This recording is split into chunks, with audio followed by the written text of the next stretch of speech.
পাগল পাগল, এই চপ্পল নাই, পাগল আছে।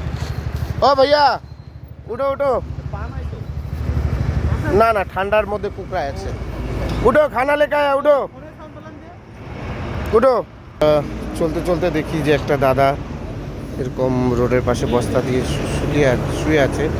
আজকে এমডি সুমন আমাদের শিলিগুড়ির ভাই আমাদের ব্ল্যাঙ্কেটগুলো দিয়েছে। সাথে আমার এক ছোট্ট স্টুডেন্ট শ্রীনিকা, ওর জন্মদিন উপলক্ষে আমরা খাবার নিয়ে বেরিয়েছি। बैठो बैठो बैठो, बैठ के ये लपेट के सोना है। बेचारा ठंडाয় কুকড়ায় আছে না। इधर नहीं सोना, बस स्टैंड में सो, इधर नहीं सोना। এই মানসিক ভারসাম্যহীন দাদাকে আমরা বোঝানোর চেষ্টা করছি যে দাদা যাতে বাস স্ট্যান্ডে গিয়ে থাকে তাহলে একটু সুবিধা, কারণ এইভাবে থাকলে অনেক কষ্ট।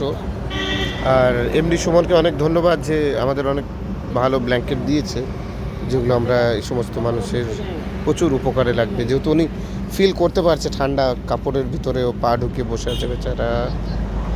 আমরা ঘরে এত কম্বল ব্ল্যাঙ্কেট নিয়েও কত ঠান্ডা লাগে। আজকে আমাদের মেনুতে ভাত আর ডিমের কারি, সাথে ব্ল্যাঙ্কেট, সাথে চকলেট। আজকে অঙ্কিতা সাহু, ওনারও জন্মদিন, উনিও জানায় আমাদের যে আজকে উনি খাওয়াবে। তো হ্যাপি বার্থডে অঙ্কিতা। কালকে আমাদের অঙ্কিতার তরফ থেকে খাওয়ানো হবে। আজকে ছোট্ট শ্রীনিকা, ওর জন্মদিন উপলক্ষে আজকে খাওয়াটা থাকছে। জলের বোতল দিয়ে দিই, জল।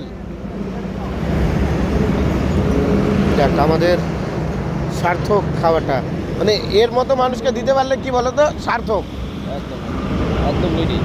ও ওই খাবারটা খায়নি, ও বোঝেনি ঠান্ডাতে। হ্যাঁ হ্যাঁ হ্যাঁ, ওর খিদাও পাইছে, গরম খাবারের কথা বললাম, এখন খাচ্ছে খিদায়।